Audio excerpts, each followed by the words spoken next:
A three-legged dog slammed himself against a locked shed door. Wood splintered.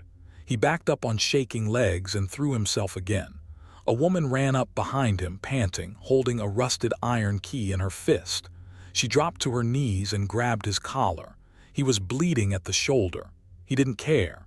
He kept lunging at the door like something inside was calling his name. Her hands were shaking so hard she couldn't fit the key into the lock. She looked down at the shepherd. She looked at the folded paper crushed in her other hand. A property deed. Her mother's maiden name written in the margin in a dead man's handwriting. Her name was Delia Mercer, and she had no idea what she was about to find. What was behind that door had been waiting on her for 31 years. Stay with me on this one. 6 weeks earlier, Delia Mercer had never even met the old man. She was pouring coffee at Marge's diner on Route 12, Cedar Hollow, Tennessee, the way she'd been doing since she was 17. She was 31 now. She lived in a rented room above the hardware store. She drove a truck older than she was. She kept her head down. Roy Vasquez walked in on a Tuesday in April. Big man, thick neck, gray beard down to his chest. He walked with a limp. He sat at the counter and stared at the menu without reading it. She watched him from the corner of her eye. He wasn't eating. He was pretending to. When she came by with the pot, he waved her off.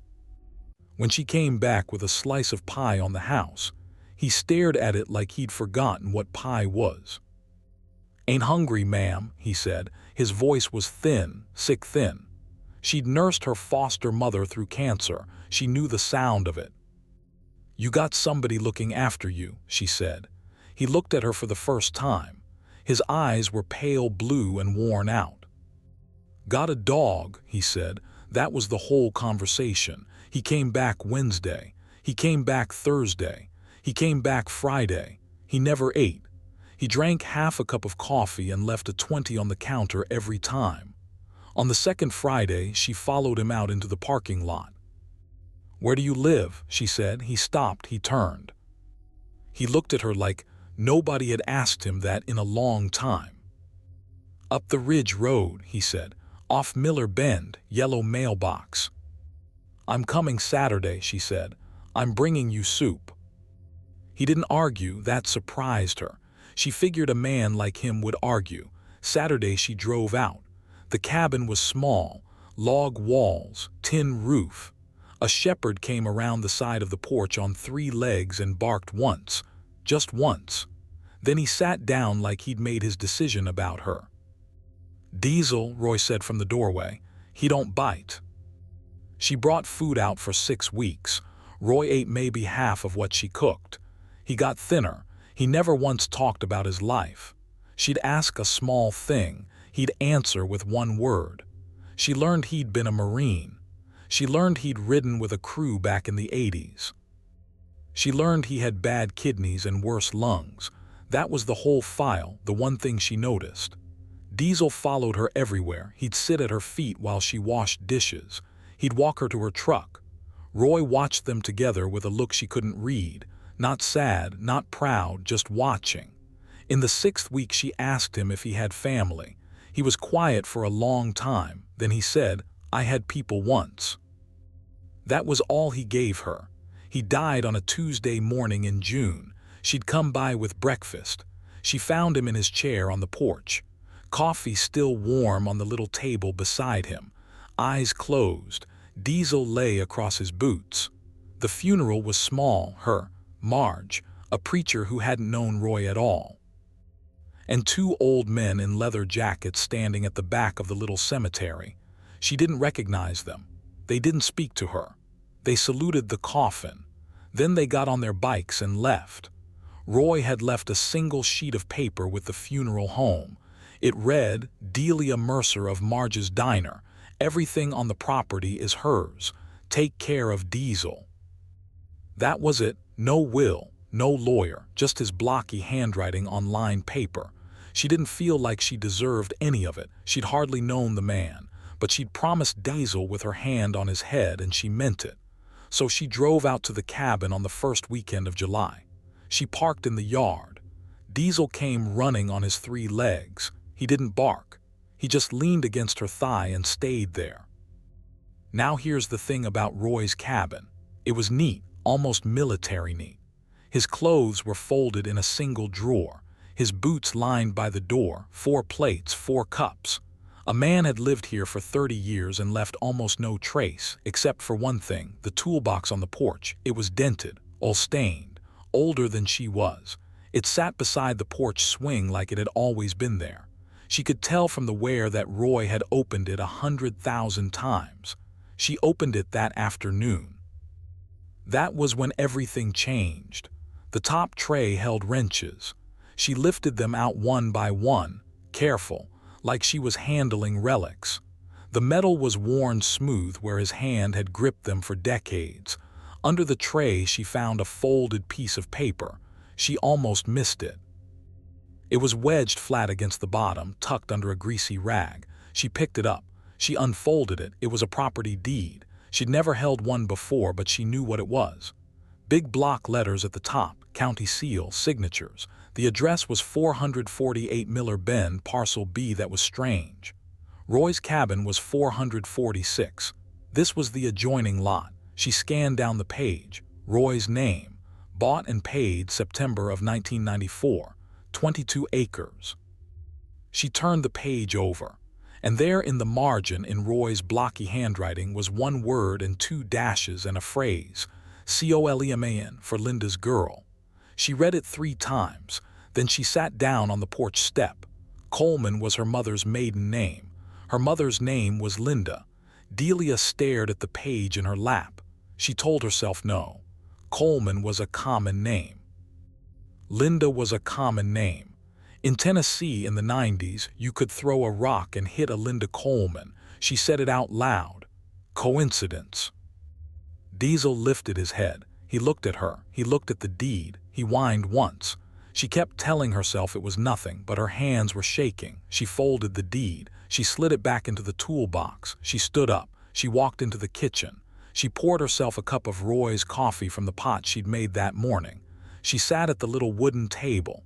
She stared at the wall, believe me. She wanted this to be nothing. She wanted Roy to be a lonely old biker who'd taken a shine to a waitress. She wanted the deed to be some old paperwork he'd forgotten about. She wanted to sell the cabin, take Diesel home, and get on with her life. But something else was happening in the corner of her mind. She was remembering a photograph. Her foster mother had kept a folder for her. Delia's whole history in it. 2 photographs of her real mother, one where Linda was pregnant, one where she was holding a baby. In the pregnant photo, Linda was standing beside a motorcycle. Delia hadn't looked at that photo in 10 years, but she could still see it. Sun-bleached edges. Her mother young and laughing, one hand on her belly, and behind her, out of focus, a man in a leather vest with big shoulders and gray-blue eyes. Delia set the coffee down. She went back to the toolbox. She pulled the deed out again. She opened it slowly. She checked the inside fold, the pockets of paper, the corners. A photograph fell out, small, square, wallet-sized, sun-bleached at the edges, her mother laughing, one hand on her belly, standing beside a motorcycle in a gravel driveway, and behind her, blurred but there, a man in a leather vest with big shoulders and gray-blue eyes. Delia sat down on the porch floor. She didn't cry. Not yet. She wasn't a woman who cried easy, but she felt something turn over inside her chest. Something old. Something she'd stopped asking about when she was 12 because asking hurt too much. Her mother had died when she was 3, house fire. She remembered the fire, or she remembered the memory of the fire. She remembered a woman running with her. She remembered being handed to a neighbor in the road. She remembered smoke. Her father, she'd been told, had died before she was born. A bike accident. Interstate 40. A drunk driver in a pickup truck. No details. No photograph, just a name on her birth certificate. Ronald Rusty Mercer. She'd grown up in 3 different foster homes. Her last one was good. She'd stayed there till she aged out. Then she'd gone to work at Marge's. She was 31 years old, and this was the first time in her life she'd ever seen her mother's face beside a man who might have known her. Roy Vasquez had been that man in the photograph. She was almost sure. She got up, slowly. She walked back into the cabin. She looked at the little wooden shelf above Roy's stove. There was a small framed photo she hadn't looked at closely. She picked it up. It was two men on a bike, arm in arm. One of them was Roy, younger, beard shorter. The other was thin and grinning and had a mustache. He had her eyes. He had her eyes. She sat down on the edge of Roy's bed. She held the framed photograph. She didn't move for a long time. Diesel came in and lay across her feet. The sun was slanting through the west window, gold, almost done for the day. She told herself quietly and clearly that she was going to figure this out tomorrow. She was going to drive to town in the morning. She was going to find the old records. She was going to call the county. She was going to ask Marge, but not tonight. Tonight she was going to sit on the porch, let the sun set, let Diesel lean against her and breathe, so she did. She walked outside. She sat on the porch swing. The evening was warm. Cicadas started up in the trees. Somewhere down the ridge a whippoorwill called and got no answer. The deed sat folded on her lap. The photograph rested on top of it. She let her eyes close. She rocked the swing slow. Diesel put his chin on her knee. For the first time since Roy died, she let herself feel calm. Everything was still. Everything was quiet. She almost fell asleep like that. Then headlights swept across the yard. Diesel was on his feet before Delia opened her eyes. He didn't bark, he froze. His hackles went up along his shoulders. A black pickup truck rolled up the driveway, slow, deliberate. It stopped 10 feet from the porch. The engine cut. A man got out. He wasn't in leather. He was in a gray suit, clean-shaved, late 40s.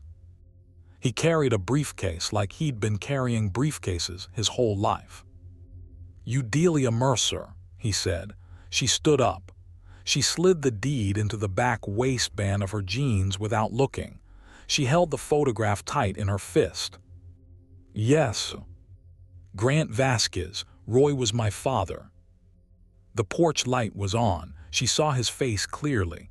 He had Roy's jaw. He had none of Roy's stillness. "He didn't mention you," she said. "No," Grant said. "He wouldn't have."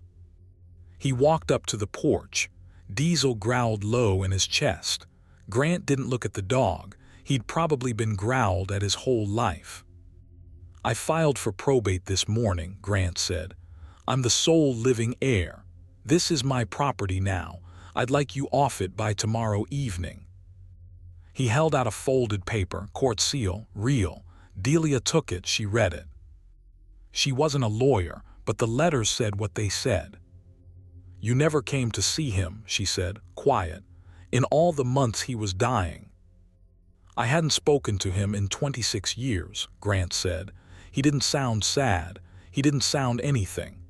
"I don't owe him a visit, but I do have a legal right to what he left behind." She said nothing. "I understand you nursed him," Grant said. "I'll write you a check, $500 for your trouble." He reached into his jacket. He was already writing it. He tore it off, held it out. She didn't take it. He set it on the porch railing. "Take the dog too. He's yours. I don't want him." "You're generous," she said. He almost smiled. He didn't quite make it. "Tomorrow evening," he said. "The sheriff will come with me if I have to bring him." He walked back to his truck. He got in. He backed out. The headlights swept the trees and were gone. Delia stood on the porch. The $500 check flapped against the railing in the breeze. She let it fall. Her hands were shaking again, not from fear, from something older, something like anger with a long, long fuse. Now here's the thing. If Roy had wanted Grant to have this place, he'd have said so. He'd have left a will. He'd have handed him the key. He hadn't done any of that. Roy had left a note that said everything on the property was hers. Delia Mercer, from Marge's Diner. And he'd left a deed folded in his toolbox with her mother's maiden name written in the margin. He hadn't just left her a cabin, he'd left her a trail. She looked out toward the woods. There was a second parcel, 22 acres, adjacent to this one, bought by Roy in 1994, held under her mother's maiden name. There was something on that land. She could feel it in her bones. She whistled for Diesel. He was already at her side. If you're still with me on this one, do me a favor. Hit that subscribe button. There are a lot more stories like this one coming, and I don't want you to miss them, because this is where it turns. She went inside. She pulled the whole tray of wrenches out of the toolbox. Underneath, she found a small ring of iron keys, 6 of them, all old, 2 of them thick and blackened with rust. She took a flashlight down from the shelf by the door. She followed Diesel into the woods behind the cabin. The path was overgrown. It hadn't been walked in a long time, but it was there. Once, decades ago, a man had walked this path often enough to wear it into the earth. Diesel led, she followed. The flashlight beam bounced across ferns and pine needles. The air smelled like wet bark and cedar. 400 yards in, the trees opened. The shed sat in a small clearing. It wasn't small. It was almost the size of a 2-car garage. Cedar walls, metal roof. Somebody had built it to last. Somebody had cared about it. A padlock the size of her fist hung on the double doors. She tried the first key. Nothing. Second key. Nothing. Diesel was pacing, whining, his 3 legs shifting. Third key slid in, wouldn't turn. Fourth key wouldn't fit.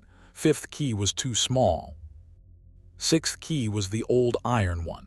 It slid in halfway. She twisted. It resisted. She braced her boot against the door and cranked with both hands. The lock groaned. It didn't open. She stepped back. She swore under her breath. Diesel let out a sound she'd never heard from a dog before. Not a bark, not a howl, something in between, a grief sound, a demand. He backed up on his 3 shaking legs, and he threw himself at the door. Wood splintered. He backed up and threw himself at it again. His shoulder was bleeding. Delia dropped to her knees and grabbed his collar. That was the moment. Her hands shaking so hard she couldn't fit the key. Diesel bleeding at the shoulder. The deed folded in her waistband. The photograph in her fist. And behind that door, 31 years of a promise waiting. She held Diesel until he stopped fighting her. He didn't stop willingly. He stopped because he'd run out of strength. His shoulder was slick. His breath was ragged. He leaned his big head against her chest and let out a long shudder. "Easy," she said. "Easy, boy, I got it, I got it." She unwrapped her fingers from his collar. She picked up the iron key. Her hands weren't shaking anymore. She fit the key into the lock. She turned. It clicked. The padlock fell open in her hand. She lifted the hasp. She pushed one door. It swung on hinges that had been oiled recently. Somebody had kept this door ready to be opened. She stepped inside. The flashlight found the shape first. A motorcycle, center of the room. Chrome caught the light and threw it back at her. She raised the beam. It was a Harley, old frame. Rebuilt, everything on it was new or restored. The paint was black with a red pinstripe. The tank had one word on it in silver, Rusty. She stood there. She didn't move for a long time. Diesel walked in past her. He limped to the motorcycle. He lay down beside the front wheel. He put his head on his paws, like he'd done this before. Like he'd sat by that bike 100 times. She swept the flashlight around the shed. There was a workbench along the back wall. Neat as everything else Roy had ever touched. A vise bolted to one end. Tools hung on pegs in the shapes of their own outlines. And on the bench itself, a wooden box the size of a bread box. Old varnish. Above the workbench, taped to the cedar planks, was a row of envelopes. She counted them. 31. Each one had a year written on it in Roy's blocky hand. 1994, 1995, 1996, up to 2025. This year, she stepped closer. The envelopes were birthday cards, every one of them addressed to her. Delia, just her first name. She pulled the 1994 one down, slid a card out. A pink card with a little bear on it. Inside, in Roy's handwriting. "Happy first birthday, kid. Your daddy would have picked a fancier card. I'm not fancy. Love, Roy." She put it back on the bench. She didn't open another, not yet. She turned to the wooden box. She lifted the lid. Inside was a bank passbook. She opened it. She looked at the last balance line. $41,617, deposits every month for 31 years. Small ones, 100 here, 50 there. The kind of money a man puts in when he doesn't have much and gives some of it anyway. She sat down on the workbench floor, her back against the wood.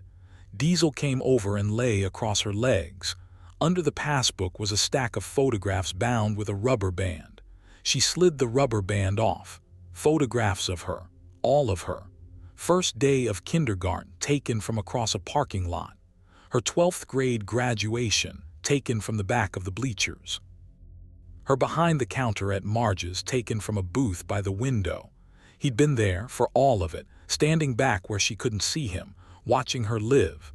Under the photographs was a small velvet pouch. She loosened the drawstring. A gold wedding band fell into her palm.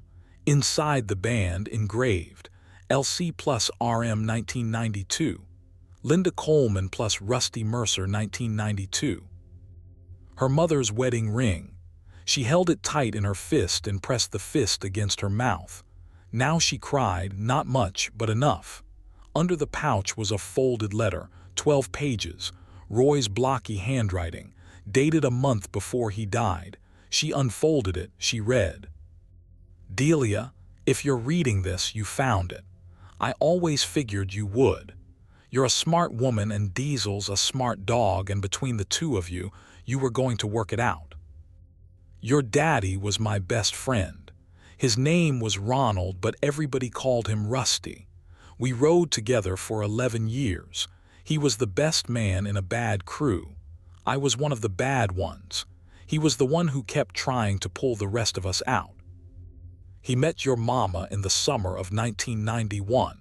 He married her in 1992. He was the happiest I ever saw a man be. He died on Interstate 40 on the morning of March 3, 1994.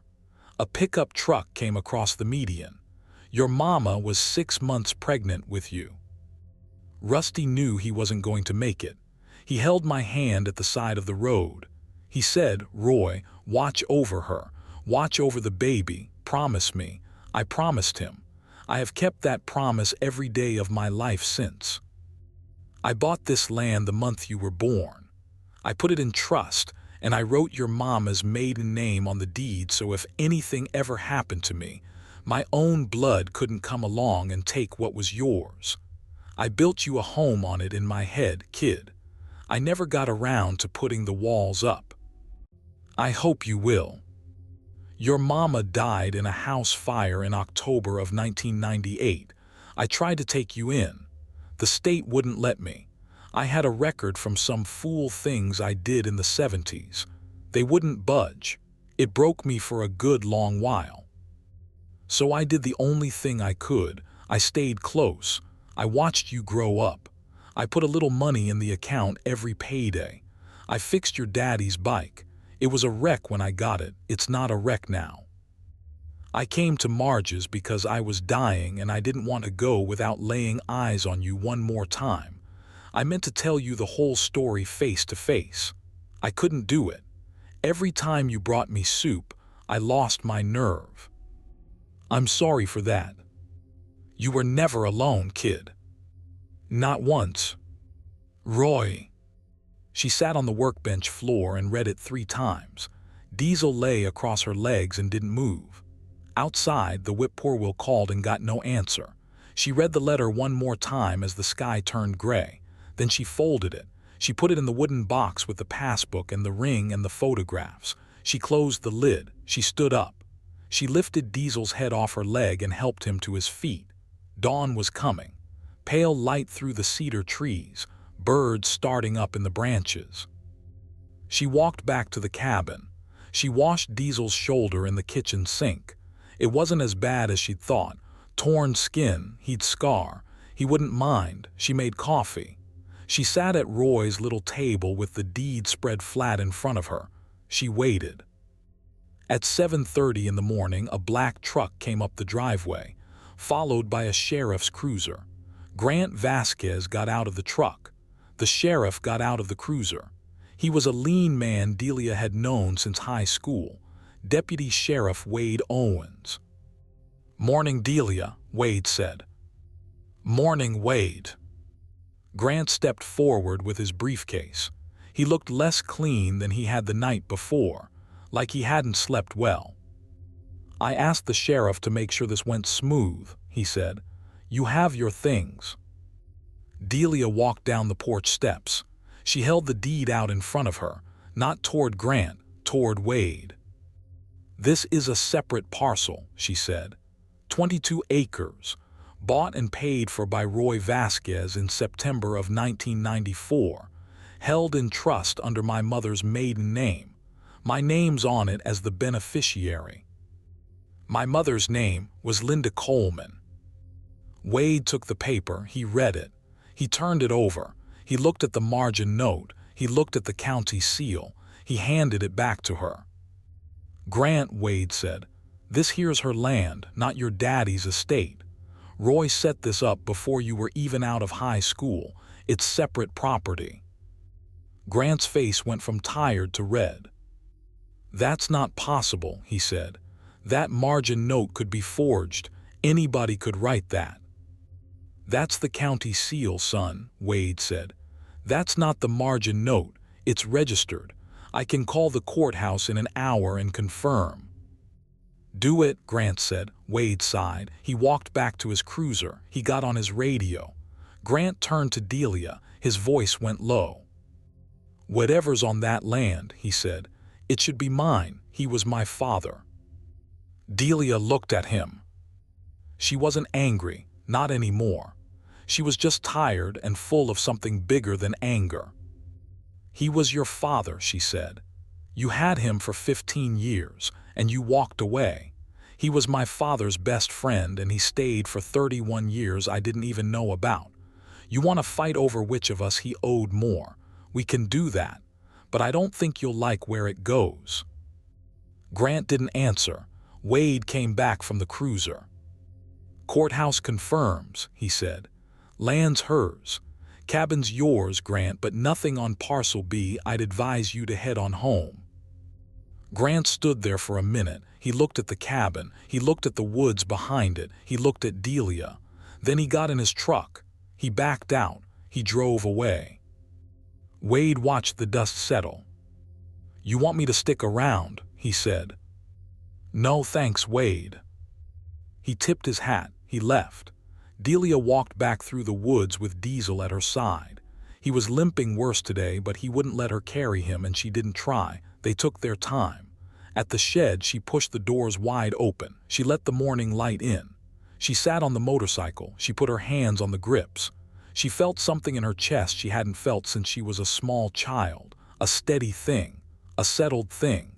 Like a hand had been placed on top of her head. She wheeled the bike out of the shed. She checked the tank. Roy had left it full. She kick-started it. It caught on the first try. The engine had a low, patient rumble. Not angry, not showing off. Just steady the way Roy had been steady. Diesel sat down beside the bike. He looked up at her. "I know," she said. "I know, buddy." She turned the engine off. She got down. She lifted him carefully. She'd only noticed it now. There was a sidecar bolted to the frame. Roy had thought of everything. Diesel fit into it like the sidecar had been built around him. Maybe it had. She started the bike again. She rolled down the long driveway. She turned onto the ridge road. The sun was coming up strong now, warm on her face, warm on the deed folded in her jacket pocket, warm on the ring on the chain around her neck. She rode into town at a slow speed. People turned as she passed. She'd worked at Marge's for 14 years. Nobody in Cedar Hollow had ever seen her ride anything but a beat-up truck. She parked in front of Marge's. Marge came out, wiped her hands on her apron, saw the bike, saw the name on the tank, saw the dog in the sidecar, saw Delia's face. Marge started crying before Delia said a word. "Oh, honey," Marge said. "Oh, honey." Delia hugged her. She didn't cry. She'd cried enough for one lifetime last night. I need the day off, Marge. Take the week, sweetheart, take the month. Delia laughed. It surprised her. She hadn't laughed in a while. She got back on the bike. She looked down at Diesel in the sidecar. He was watching her with his good ear cocked forward. She rode out of town. She rode past the Ridge Road. She rode all the way to the little cemetery where Roy was buried.